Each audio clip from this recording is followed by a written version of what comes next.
ఓం శ్రీ గురుభ్యో నమ. శ్రీ లలిత త్రిశతి నామము. ఇది తెలియజేసే ముందు చిన్న వివరణ. కొంతమంది మెయిల్లో కానీ కామెంట్లో కానీ తెలియచేయలేని విషయాలు పర్సనల్గా మాత్రమే మాట్లాడాలండి అని కొంతమంది కామెంట్లు పెడుతూ ఉంటున్నారు. వాళ్ళందరి కోసం ఒక ఫోన్ నెంబరు తెలియజేయటం జరుగుతుంది. వాట్సాప్లో హాయ్ అని పెడితే వాళ్ళు రిసీవ్ చేసుకుంటారు. మంచి శ్రీ విద్యా ఉపాసకులు. నేను మీతో ఎలా మాట్లాడగలుగుతానో వాళ్ళు కూడా మాట్లాడతారు. ఉదయం పూట 8, 9, 10 లోపు, 8 నుంచి 10 లోపు శ్రీ విద్య నేర్చుకోవాలనుకున్న వాళ్ళు, శ్రీ విద్య శృతి ప్రామాణి చేస్తున్న వాళ్ళు, శ్రీ విద్యలో వేరే గురు పరంపరలు చేస్తూ అనుమానాలు ఉన్నవాళ్ళు, ఇట్లా ఏదైనా ముఖ్యమైనది అయితే అతనికి ఫోన్ చేసి మాట్లాడండి వాట్సాప్ ద్వారా.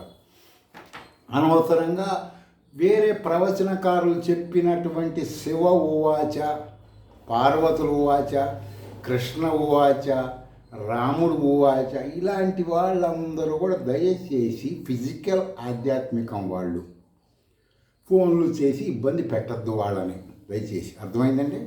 ఇంపార్టెంట్ అయితే మాట్లాడే ముందు ఒక కాగితం రాసుకొని, కాగితం మీద మీరు అడగవలసిన అడిగితే ఆయన నేను మీకు చెప్పిన దానిలాగానే చెప్తాడు అతను.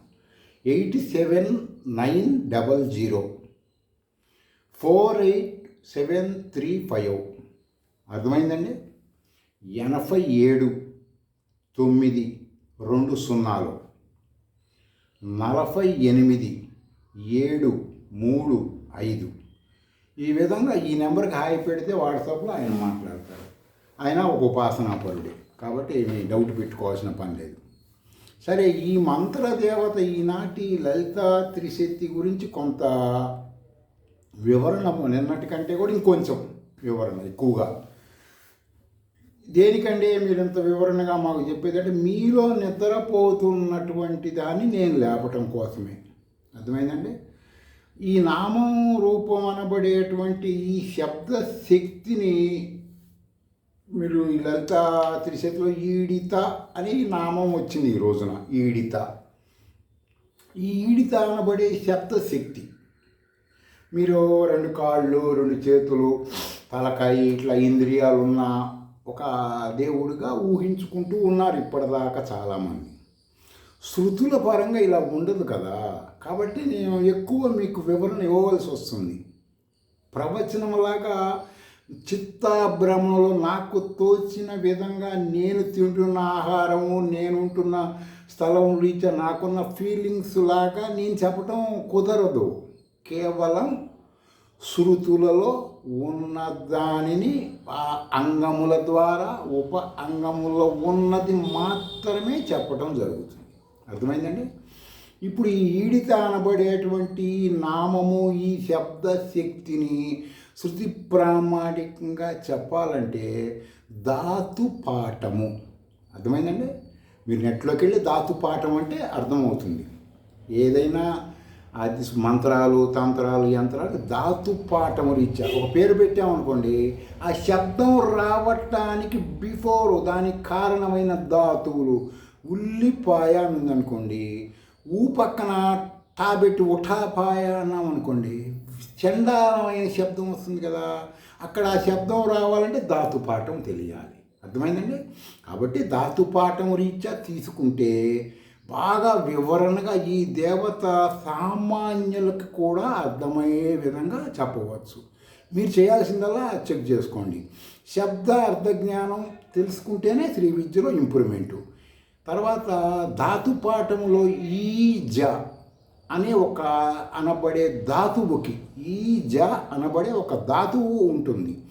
ఆ ధాతువు అర్థం ఏమిటంటే స్తుతి, పొగడటం, ప్రార్థించటం, ఇలాంటి అర్థాలు వస్తాయి. దేనికి వస్తాయండి? ఈజ అనబడే ఒక ధాతువుకి. ఇక్కడ ఈ నామం ఏమిటి? ఈడిత అంటే పొగడటం ఈ దేవతని, ప్రార్థించటం, ఈ విధమైనగా వస్తాయన్నమాట ధాతుపాఠం పరంగా. సరే అండి, మరి ఓకే. మరి ఉపనిషత్తులు, ఈ నామదేవత గురించి వేదాంతములు అంటే ఉపనిషత్తులు, వేదములు తల మీద కూర్చున్నటువంటి ఉపనిషత్తులు, అర్థమైందండి. తలకాయని కాదు, తల మీద తలపాగాలాగా, వేదాలకు రక్షణగా, అంటే శృతులు చేత మాత్రమే మనం తెలుసుకోవచ్చు. ఈ నామరూప దేవతక శక్తి సామర్థ్యములు అనంత అఖండమైన ప్రతిఫలములు. దీనిని ఏష నిత్యో మహిమ బ్రాహ్మణస్య అని చెప్పి బృహదారణ్యక ఉపనిషత్తు ఒక చిన్న, అంటే పెద్ద మంత్రంలో మీకు ప్రారంభం చెప్తుంది దేనికంటే మీరు చూసుకోవటం కోసం. నా మనోభావాలు కాదు బాబు ఇవి, నేనేదో చిత్తాభ్రమణంతో మైకంలో చెప్పట్లేదు, అక్కడ ఉన్నదే చెబుతున్నా. మీకు అనుమానం వస్తే శృతుల్లో తెలుసుకోవాలి. ప్రతి భారతీయుడు ఏ ఆధ్యాత్మికం ఆచరిస్తున్నా నేను మీకు మొదటి నుంచి ఇప్పటిదాకా ఏం చెబుతున్నాను, శృతులు ఉపనిషత్తులు అని చెప్తున్నాను. కాబట్టి మీరు కూడా తెలుసుకోమని అర్థం.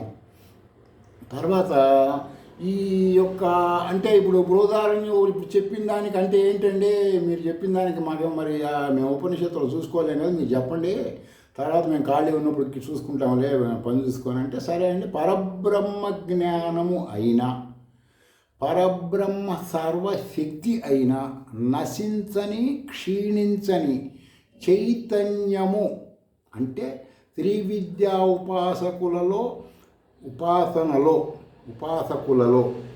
మహావ్యాహృతులతో పంచప్రణవములు అనులోమ విలోమముతో రాజరాజేశ్వరి పరాపట్టారిక మంత్ర సాధకులని బ్రాహ్మణులు అంటారు.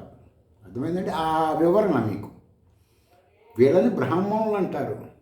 విశ్వములో వీళ్ళను దేవతలు కూడా వీళ్ళని బ్రాహ్మణులు అనాల్సిందే. అంటే వేదాలు ఎవరిని అంటున్నాయి బ్రాహ్మణులని? పరబ్రహ్మం తెలిసిన వాళ్ళని మాత్రమే బ్రాహ్మణులు అంటున్నాయి వేదాలు. ఎందుకంటే బృహదారణ్యక ఉపనిషత్తులో చెప్తున్నాడు కదా ఆ మాట. సరే అండి. ఆ బ్రహ్మవేత్తలకి పాపపుణ్యములు లేని స్థితిలో ఉంటారు. దాని వివరణ మాత్రమే ఇది, ఈ నామ వివరణ కాదు. అర్థమైందండి? సరే, వారి గతకాలపు పాపపుణ్యములు పంచుతూ ఉంటారు. ఎందుకనండి, ఇప్పుడు శ్రీ విద్యలో ఇప్పుడు నేను చెప్పిన ఉపాసన చేసేవాళ్ళు ఉంటారు అనుకోండి, ఏ క్యాస్ట్లో అయినా సరే, వాళ్ళ పాపపుణ్యాలు వాళ్ళకి అసలు సంబంధం లేని స్థితిలో ఉంటారు. వాళ్ళు పంచుతూ ఉంటారు అన్నమాట. వాళ్ళంతా వాళ్ళు పంచలేదు, అది కూడా వాళ్ళకి తెలియదు ఆ సంగతి కూడా. వాళ్ళు జీవిస్తూ ఉన్నటువంటి వాళ్ళు కేవలం మేము కర్మఫలం అనుభవిస్తున్నాము, మా కర్మ అనబడేటువంటిది మేము అనుభవిస్తున్నాము అనుకుంటారు. కానీ దానికి సంబంధించిన ప్రతిఫలం అది వస్తుంది, ఇది వస్తుంది, మేము బ్యాంకులో డబ్బులు వేసాము దానికి వడ్డీ వస్తుంది, ఈ ఆలోచనలు ఉండవు అన్నమాట. వాళ్ళ ప్రస్తుత స్థితి కూడా తెలియదు ఎక్కువ మందికి.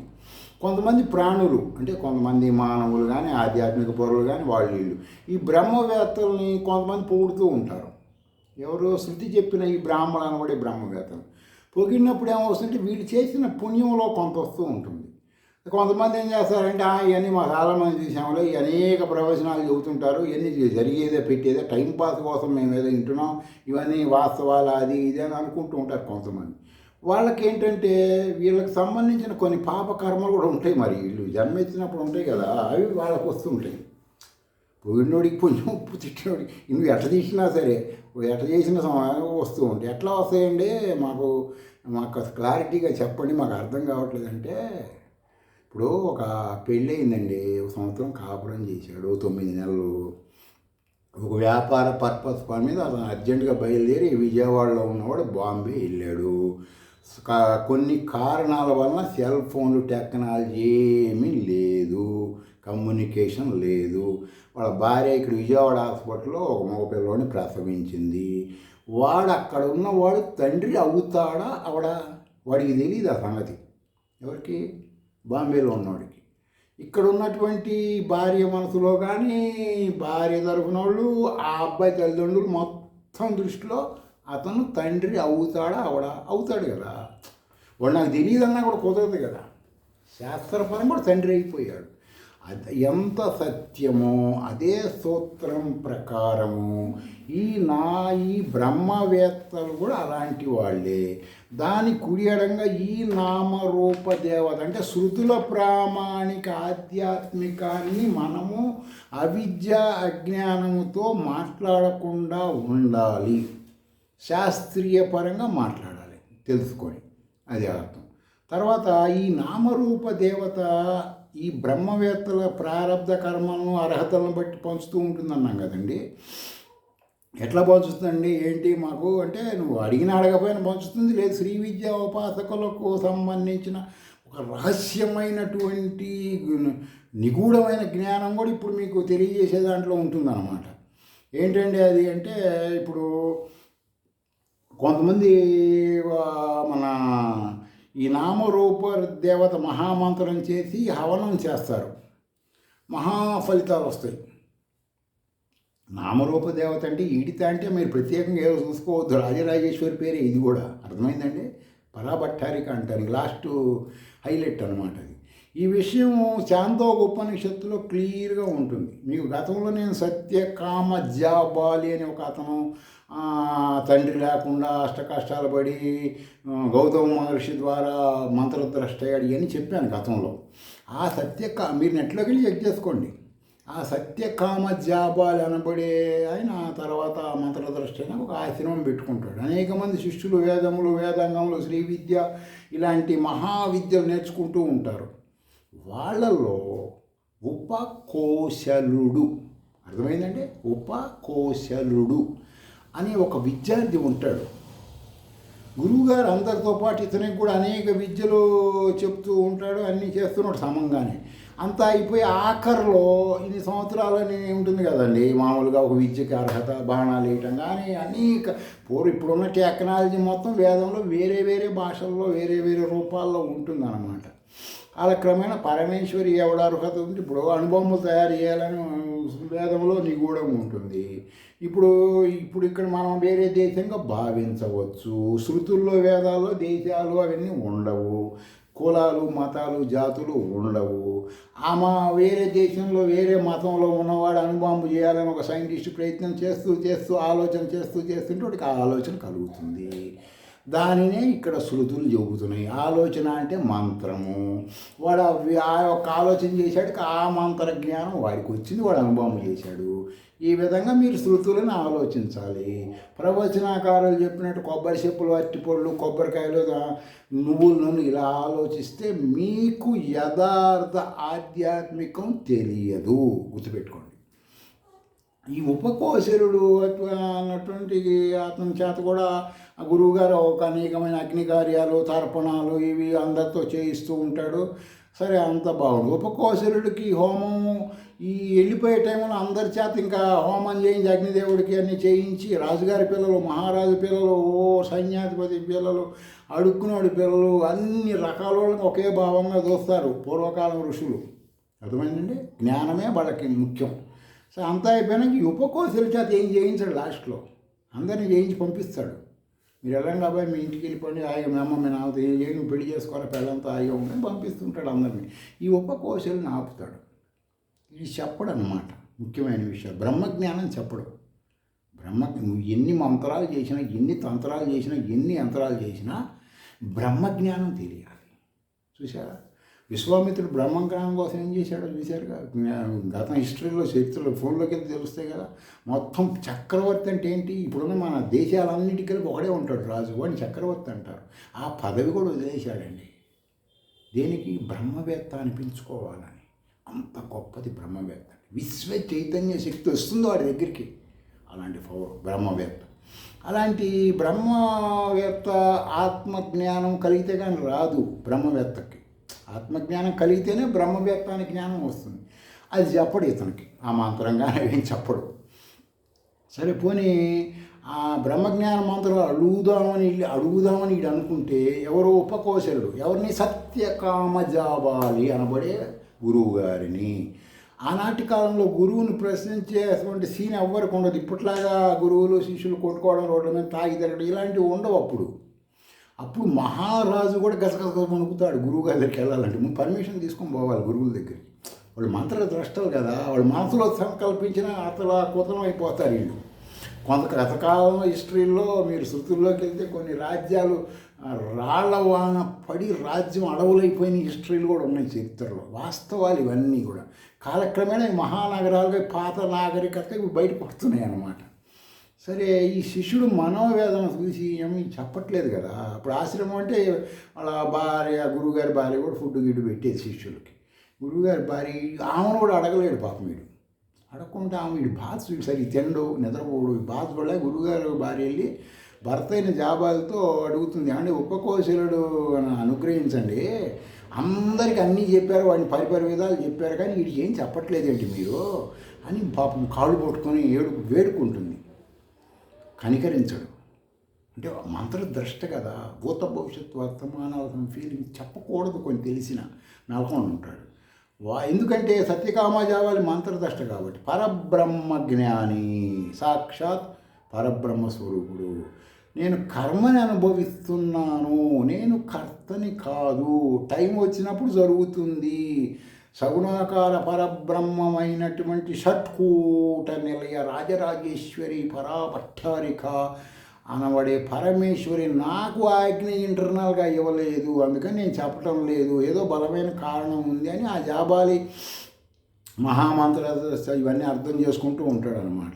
ఈలోపు ఆ రాజ్యాన్ని పరిపాలిస్తున్నప్పుడు ఆశ్రమాలు ఇప్పుడులాగా శ్రీ విద్యోపాసకులు చాలామంది కొన్ని కారణాలు ఇచ్చేవాళ్ళు, ఏదో డబ్బులు కాచిపడేదో చెప్తున్నారు, కానీ పూర్వకాలంలో వాళ్ళు అసలు వాళ్ళతో మాట్లాడడం మహారాజు కూడా ఉండేది కాదు. ఆ రాజుగారి మొత్తం చూసేవాడు, మెయింటెనెన్స్ మొత్తం. ఇప్పుడు మెయింటెనెన్స్ లేక కొన్ని ప్రాబ్లమ్స్ వలన కొన్ని ఏదో జరుగుతున్నాయి, కానీ ఆర్థిక పరంగా అప్పట్లో శ్రీ విద్యోపాసకులు అంటే వేదాలు చదివినోడు గడగడ ఉనికిపోతారు, వేదాలు చదివినోడు కూడా.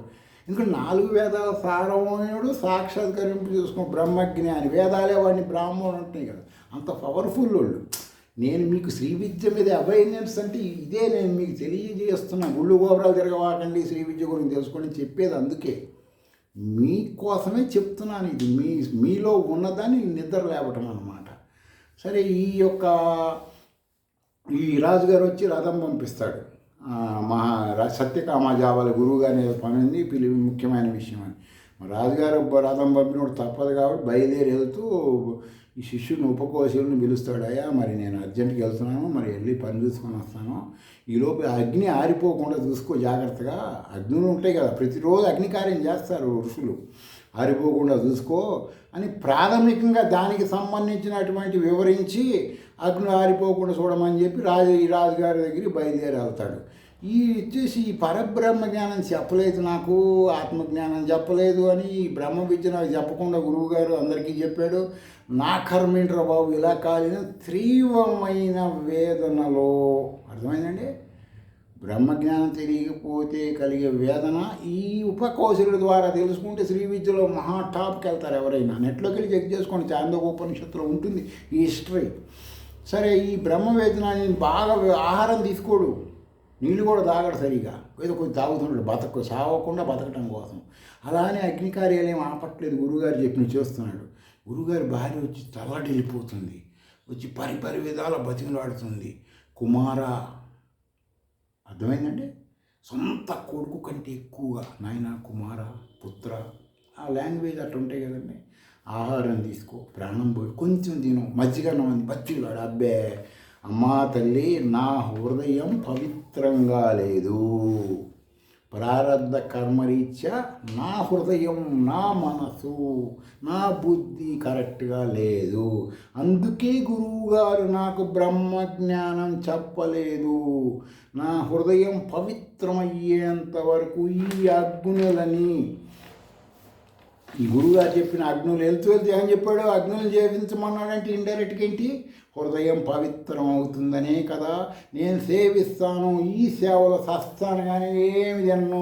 మా గురువుగారు చెలోపు అంటాడు. ఏం చేస్తుంది మహాతల్లి పాపం. సరే, ఈ విధంగా హృదయం పవిత్రతను బట్టి ఉండి ఈ పరబ్రహ్మ జ్ఞానం తెలియ భీష్మించుకొని కూర్చొని ఇతను ఆహారం తీసుకుంటే ఇతని పరిస్థితి చూసి అక్కడ ఉన్న అగ్నులు, 2-3 అగ్నిగుండాలు అగ్నులు అంటారు కదా, వైశ్వానర అంశ అవన్నీ, వాళ్ళు మొత్తం ఏకమైపోయి వైశ్వానుడు దాన్ని బడి ఆ పరబ్రహ్మ శక్తి దగ్గరికి వెళ్తారు. వెళ్ళిపోయి, అయ్యా మరి ఏంది, మరి అనేక సంవత్సరాల నుంచి మనకి సేవలు చేస్తున్నారు, గురువుగారు ఏమో అందరికీ నేర్పించి ఒకరికి చెప్పలేదు, ఈ విధంగా ఈ బ్రహ్మచారి ఇలా వేదన పడుతుంటే మన పరిస్థితి మనమే శుభ్రంగా ఆ పిల్లడు వేసినవన్నీ తింటున్నాము. ఇది సంస్కారం కాదు మనకి, మనం దేవతల కోవలో ఉండదగిన వాళ్ళం కాదు, వాడి బాధ చూస్తున్నాం, వాడికి బ్రహ్మజ్ఞానం చెబుతాం మనం. ఆత్మజ్ఞానం అది ఇది అంట. సరే అని ఓకే, పర్మిషన్ గ్రాంటెడ్, అందరూ కలిసి వస్తారు. ఇది సత్యం, నిత్యం నేను చెప్పేది. ఆ వైశ్వానర రూపంలో ఉన్న అగ్నిలో ఉపకోసి పొద్దున రాగానే పిలుస్తారు. రూపం ధరించి, అగ్ని రూపంలో మానవ రూపం ధరించి ఆ శక్తులు సూక్ష్మకారులు వాళ్ళు ఏ రూపాలైనా ధరించవచ్చు. ఉపకోశిలా బ్రహ్మజ్ఞానము మాకు తెలిసింది మేము చెబుతాము నీకు అంటే పూర్ణంగా ఎవరికి తెలియదండి బ్రహ్మజ్ఞానం. ఇది గుర్తుపెట్టుకోవాలి మీరు. నేను చెబుతాము, ప్రాణమే బ్రహ్మ, ఆకాశమే బ్రహ్మ, ఆనందమే బ్రహ్మ. ఈ మూడు ఆనందములు మానవుడిలో ఎక్కడ ఉంటాయో, ఏ మంత్ర స్వాదన తెలుసుకోవచ్చో దానిని ఆత్మజ్ఞానం అంటారని ఈ విధంగా చెప్పుకుంటూ వెళ్తారు. చెప్పి భూమి, సూర్యుడు, చంద్రుడు ఆ పరబ్రహ్మ యొక్క రూపములే. అంటే మనిషి నడుస్తున్నప్పుడు షాడోగా గతంలో చెప్పగా నీడలు లాంటి వాళ్ళు వీళ్ళందరూ. ఈ విధంగా పరబ్రహ్మం మానవుల్లో ఉండే స్థానాలు, వాటి జ్ఞానము చెప్పి అగ్ని రూపంలో పరబ్రహ్మ తత్వాన్ని ఇతనికి తెలియచేస్తాయి. సరే అయిపోయింది, అంతటితో చెప్పి వాళ్ళు పాపం అప్పటికి వెళ్ళిపోతారు. సరే తర్వాత మరుసటి రోజు గురువుగారు వస్తారు ఆశ్రమానికి. సత్యకామ జాబాలి మంత్రద్రష్ట. ఆయన రాగానే శిష్యుని చూస్తాడు వాకిట్లో నుంచే. మొహం వెలిగిపోతూ ఉంటుంది బ్రహ్మ తేజస్తో. అందుకే నేను గతంలో కూడా ఓజెస్ కాపాడుకోండి, ఓజెస్ పోతే దీన్ని బయట పారేస్తారు, గవర్నమెంట్ హాస్పిటల్లో కూడా చేర్చుకోరని చెబుతుంటాను నేను. అంత గొప్పది ఓజెస్ అంటే. అది వెలిగిపోతూ ఉంటుంది శిష్యుల్లో. చూస్తాడు, ఉపకోశిలా నీకు బ్రహ్మజ్ఞానం ఎవరు చెప్పారు అని అడుగుతాడు. జరిగిందంతా చెబుతాడు. చెప్పగానే నేను దీనికోసమేనా ఇన్నాళ్ళు, భార్యను కూడా పిలుస్తాడు, ఇన్నాళ్ళు నేను నిరీక్షించింది నీ మీద ద్వేషంతో కాదు, నువ్వంటే నాకు ఫస్ట్లోనే తెలుసు నీ గురించి, నాకు నువ్వు మంత్రద్రష్టం అవ్వాలని నేను కోరుకున్నాను, నా సంకల్పం నెరవేరాలని నీకు నేనేం చెప్పలేదు. ఇన్నాళ్ళు నా నిరీక్షణ దేవతల ద్వారా నీకు పరబ్రహ్మ జ్ఞానం తెలియాలని నా నిరీక్షణ, ఇది నా వృధా కాలేదు, సక్సెస్ అయ్యింది, మిగతాది మొత్తం నేను చెబుతాను, ఆ మంత్రాలు, తంత్రాలు, యంత్రాలు మొత్తం అని అప్పుడు భార్య ముందు చెబుతాడు. అయితే భార్య కూడా బాగా ఆనందపడి మంచి గిరవానం పెడుతుంది మౌడికి, భర్తకిను, కుమారుడికి. అప్పుడు పరబ్రహ్మ జ్ఞానం మొదలు పెడతాడు. రసరూపంలో చెప్తాడు. అర్థమైందండి? పరబ్రహ్మ జ్ఞానం చెప్పాలంటే డైరెక్ట్ అటాక్ చేసేస్తారు. ఎందుకంటే ఆల్రెడీ చెప్పేశారు కదా, రసరూపంలో.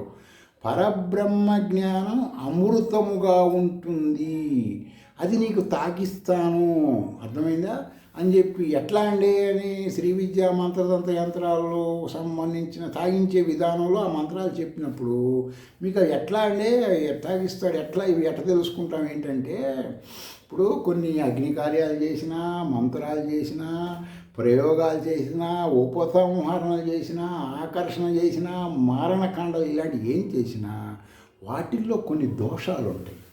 ఆ దోషాల వలన సక్సెస్ అవ్వవు. వాటిని సక్సెస్ అవ్వటం కోసం ఏం చేస్తారంటే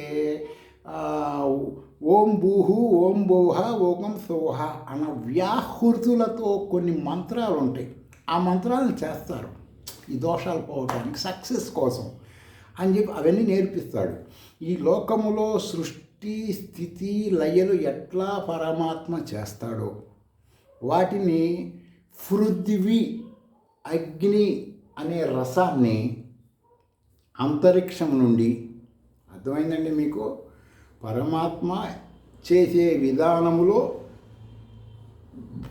అగ్ని, పృథివీ అంటే పృథ్వీ నుండి, భూమి నుండి అగ్ని అనే రసాన్ని, అంతరిక్షము నుండి వాయువు అనే రసాన్ని. భూమి నుంచి ఏం రసం పిండాడు? అగ్ని. అంతరిక్షం నుండి వాయువు అనే రసాన్ని పిండాడు. ద్యులోకము, ఆదిత్యుడు అనే రసాన్ని పిండాడు. వీరి ద్వారా, ఈ మూడు రసముల ద్వారా వేద రసాన్ని పిండాడు. అర్థమైందండి? మీకు చాలాసార్లు నేను అన్నా, వేదం సృష్టి ప్రథమ మానవు కంటే అప్పుడు నిగూఢంగా అప్పుడు చెప్పినప్పుడు మీకు కొంత ఈ ఉపనిషత్తులుగా కొంచెం క్లారిటీ, ఎక్కువ వివరణ వచ్చింది, మీరు బాగా అర్థం చేసుకోండి. అగ్ని నుండి ఋగ్వేదం, వాయువు నుండి యజుర్వేదం, ఆదిత్యుడి నుంచి సామవేదం. నేను గతంలో కూడా చెప్పా, త్రయి అంటారు వేదాలని. త్రయి అంటే మూడు. అధర్వణ వేదం, ఋషులు ద్వారా వేదార్హత వచ్చింది. ఈ చాందోగోపనిషత్తు బహుప్రాచీనమైనది. ఇందులో మూడే చెప్తుంది త్రయి. ఈ 3 వేదాలలో దేవతల్ని పిండి బాగా పాలు బితుకుతారు చూడండి, బాగా పాలు పిండుతారు, మంచి ఎక్స్పర్ట్లు ఉంటారు కొంతమంది. ఆ విధంగా పిండి ఆ రసం తీసి ఋగ్వేదము నుండి భూలోకము, యజుర్వేదం నుండి భువర్లోకము, సామవేదం నుండి సువర్లోకము, ఈ విధముగా పైన వివరించిన సర్వము ఈ శ్రీ విద్యతో సహా ఈ 3 వేదాలలో ఉంటుంది. అర్థమైందండి? మీకేం చెబుతున్నా ఫస్ట్ నుంచి? వేదాలలో ఉన్నటువంటి దానిని ఋషులు దర్శించి శ్రీ విద్య శృతుల ద్వారా ఆమ్నాయ సమామనాయ షడ ఆమ్నాయ రూపాన్ని తెలియజేశారు. ఈ విధంగా చెప్పుకుంటూ వస్తున్నా మీకు నేను. ఇప్పుడు మీకు అర్థమైందా వేదాలు ఎట్లా వచ్చినాయి, ఏంటి, ఎవరి ద్వారా పరమాత్మ ఎట్లా పిండి లాగి మనకు అందించాడనేది? దీంట్లో మీరు బాగా లోతుగా అనుష్ఠానం చేసి మీకే అర్థమవుతుంది. చెప్పాలంటే ఓ గంటలు చెప్పాలి. ఈ మొత్తం తెలిసిన వాడు బ్రాహ్మణుడు, బ్రహ్మవేత్త అంటారని ఉపకోశరుడికి సత్యకామ జాబాలి చెప్పాడు.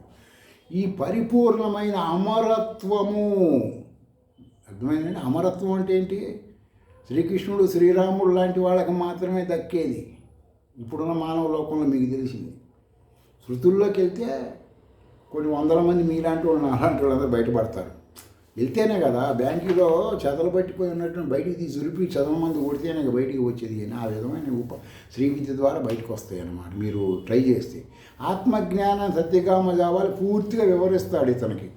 వివరించి ఈ విధముగా అంగన అప్సలో వివరించి తల్లిదండ్రులకి ఎదురే పొద్దున్నే అయ్యని చెప్పంగానే వాడి మొహం పౌర్ణమి సూర్యుడిలాగా కొన్నిసార్లు భానుమండల మధ్యస్థ భైరవి భగవానిలాగా వెలిగిపోతూ ఉంటుందండి.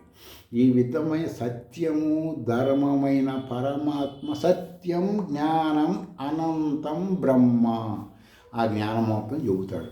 మీరు దీన్ని చాందోగోపనిషత్తులోకి వెళ్ళండి, తెలుసుకోండి, మిమ్మల్ని మీరు ఎడ్యుకేషన్ చేసుకోండి. ఇందాక చెప్పాను ఫోన్ నెంబరు, ముఖ్యమైతే ఉదయం 8 నుంచి 10 లోపు చేయండి. ఆయన గొప్ప ఉపాసనా పరుడు కాబట్టి ఆయన అనవసరంగా స్థుతులు ప్రామాణికంగా మాట్లాడండి. తప్పనిసరి అయితే నాతో మాట్లాడాలంటే ఆయన నాతో కాంట్రాక్ట్ చేయిస్తాడు. ఏ విధంగా సంశయం పెట్టుకోక్కర్లేదు, ధైర్యంగా ఉండండి, మంత్ర సహాయం చేయండి, రూపాయి ఖర్చు పెట్టుకోవద్దు ఆధ్యాత్మికానికి. స్వస్తి.